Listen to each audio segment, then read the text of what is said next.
Hola, estamos en el mundo ahora de France 24. Muchísimas gracias por elegirnos. Yo soy Rosa Pérez Masdeu. Vamos con las noticias.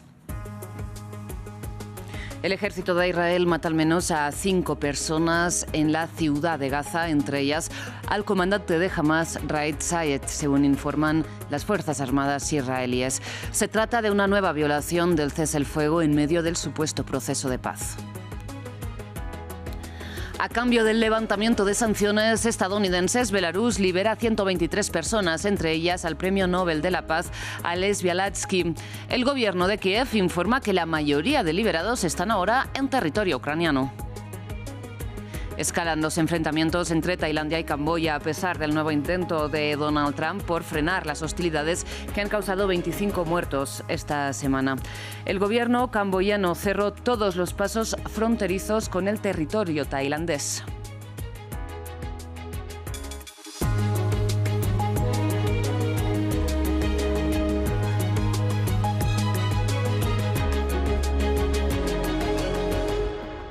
Empezamos en la Franja de Gaza, donde, como saben, a pesar de la tregua supuestamente vigente, el ejército de Israel ha matado al menos a 5 personas más con un bombardeo contra la ciudad de Gaza. Según las Fuerzas Armadas de Israel, entre las víctimas mortales se encuentra el comandante de Hamas, Raed Sayed, a quien habría ido dirigido el ataque.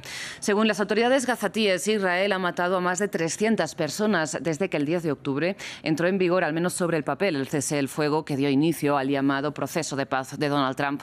Ahora el grupo palestino acusa a la parte israelí de socavar la tregua, mientras es incierto cómo proceder con la segunda fase del acuerdo que implica, recordemos, el desarme de Hamas y la retirada de Israel del territorio palestino. El ejército de Israel y el Shin Bet atacaron y mataron al jefe del cuartel general de producción del ala militar de la organización terrorista Hamas y uno de los arquitectos de la masacre del 7 de octubre, Rad Hussein Saad. Pasamos a hablar de la guerra en Ucrania, porque según lo previsto, el enviado especial estadounidense Steve Witkoff y el yerno de Donald Trump, Jared Kushner, se deben reunir este lunes en Berlín con Volodymyr Zelensky, con Emmanuel Macron, Friedrich Merz y Keir Starmer. Un frente europeo que pretende hacer presión a favor de la contrapropuesta ucraniana para la tregua ante las concesiones que está haciendo Washington a Moscú. Nuestra enviada especial, Catalina Gómez Ángel, tiene los detalles. Lo que sabemos desde Ucrania es que el presidente Zelensky se reunirá el lunes con el canciller alemán para hablar de relaciones bilaterales, hablar de estas propuestas para la paz, y ahí se unirían el resto de líderes europeos y también el secretario general de la OTAN. Ahora sabemos que Witkoff estaría allí el domingo y el lunes hablando de muchos temas que están alrededor de esto. Uno de ellos son las garantías de seguridad, la arquitectura de seguridad europea, que es extremadamente importante para ellos, pero también sobre la reconstrucción de Ucrania una vez terminada la guerra. Se suma que el tema principal sigue siendo el Donbass, esa propuesta de la que habló el presidente Zelensky de que se le pediría a Ucrania retirarse de esta zona que todavía tiene en su control y que Rusia no ha ganado por la vía militar, que serían más o menos unos 6.000 kilómetros cuadrados, y que se convertiría en una zona de libre comercio o una zona desmilitarizada. Sin embargo, Ucrania, una de las propuestas que han estado sobre la mesa es que también se le pediría a Rusia que se retirara de parte de ese territorio para crear esta zona en control de un tercero. Sin embargo, lo que se ha sabido hoy desde Rusia, Ushakov, que es uno de los principales negociadores de Rusia, dice que está bien esta propuesta, sin embargo tendría que tener presencia de seguridad rusa, de una guardia nacional para garantizar la seguridad, algo que obviamente Ucrania no estaría dispuesto a aceptar. Y también ha dicho el presidente Zelensky que en este escenario habría que realizar un referéndum dentro de Ucrania para que la población aceptara. Así que todo es extremadamente complicado, pero la única buena noticia alrededor de estas negociaciones es que continúan y siguen los esfuerzos. Vamos a Belarus. El gobierno de Alexander Lukashenko ha liberado a 123 personas este sábado, entre ellos al Premio Nobel de la Paz, Ales Bialiatsky, y a la opositora María Kaleniskava. La liberación responde a un acuerdo con Estados Unidos, que a cambio ha ofrecido levantar las sanciones sobre la potasa, un componente de los fertilizantes del que Belarus es uno de los principales productores del mundo. Belarus liberó este sábado a 123 prisioneros, un gesto calificado como el más grande en años bajo el gobierno autoritario de Alexander Lukashenko. Entre ellos destacan símbolos de la resistencia democrática. Ales Bialyatsky, activista de derechos humanos y coganador del Nobel de Paz 2022, llegó a Lituania junto a otros 8 exdetenidos. Arrestado en 2021 y condenado a 10 años por cargos que negó, Bialyatsky se convirtió en emblema global contra la represión postelectoral de 2020. María Kalesnikava, líder de las masivas manifestaciones contra Lukashenko, fue otra de las liberadas tras 11 años de sentencia por extremismo. Resistió un intento de deportación rompiendo su pasaporte y sufrió graves problemas de salud en prisión. Otros liberados incluyen exbanqueros, abogados, periodistas y miembros de ONG como Viasna. De los 123, 114 llegaron a Ucrania, incluidos ucranianos acusados de espionaje y bielorrusos que optarán por asilo en Polonia o Lituania. Este indulto se dio tras 2 días de reuniones entre el mandatario Lukashenko y el enviado del presidente estadounidense Donald Trump.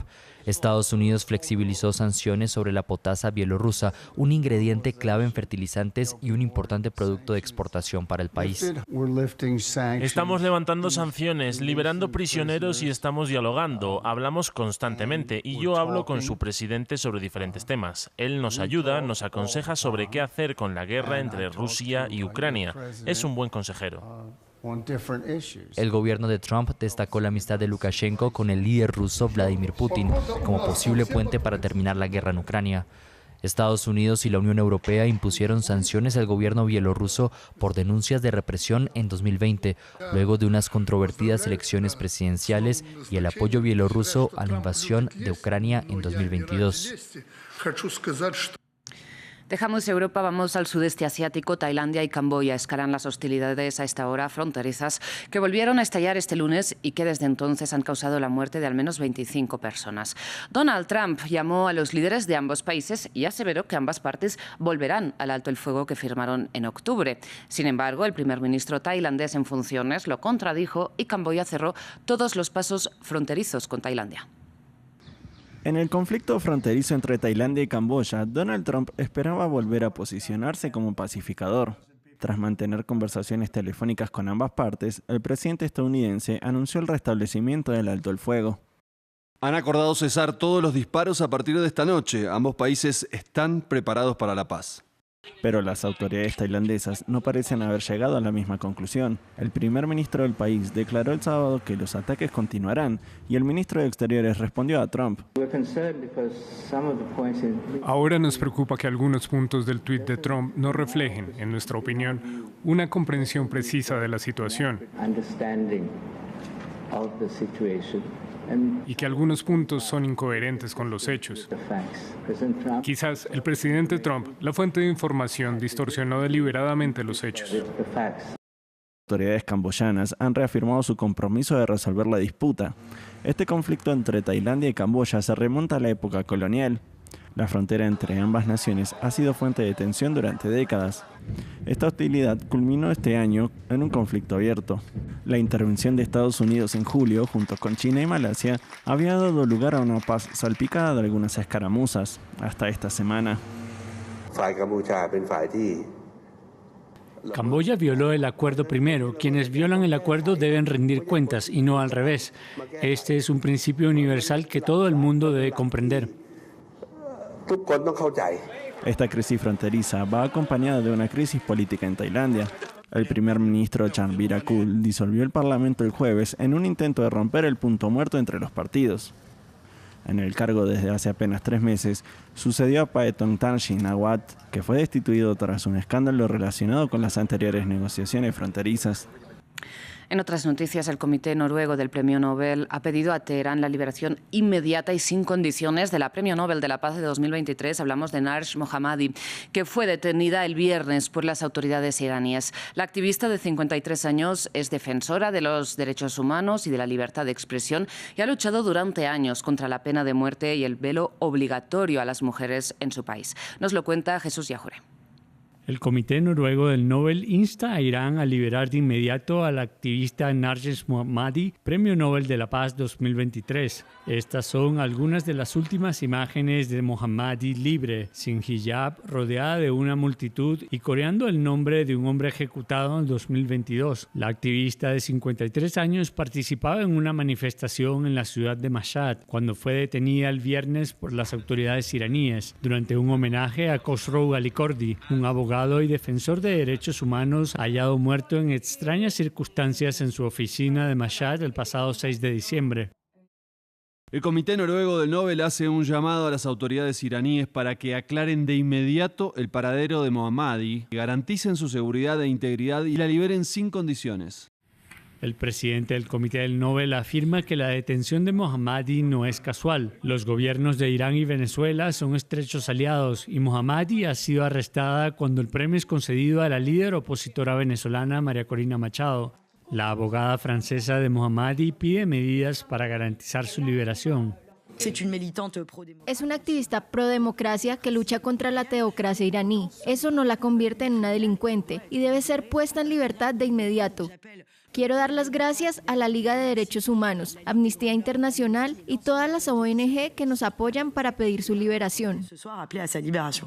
Durante 25 años, Mohammadi ha sufrido detenciones, torturas y encarcelamientos. La Premio Nobel de la Paz 2023 ha pagado el precio más alto por su lucha para abolir la pena de muerte y el velo obligatorio en Irán, batallas en las que nunca ha desistido a pesar de la represión. Cambiamos de información. Este sábado China volvió a rendir homenaje a las 300.000 víctimas de la masacre de Nanjing, asesinadas por el ejército de Japón en la Segunda Guerra Mundial.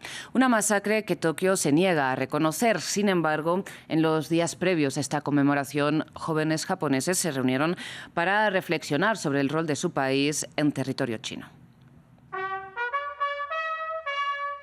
China rinde homenaje a las víctimas de la masacre de Nanjing.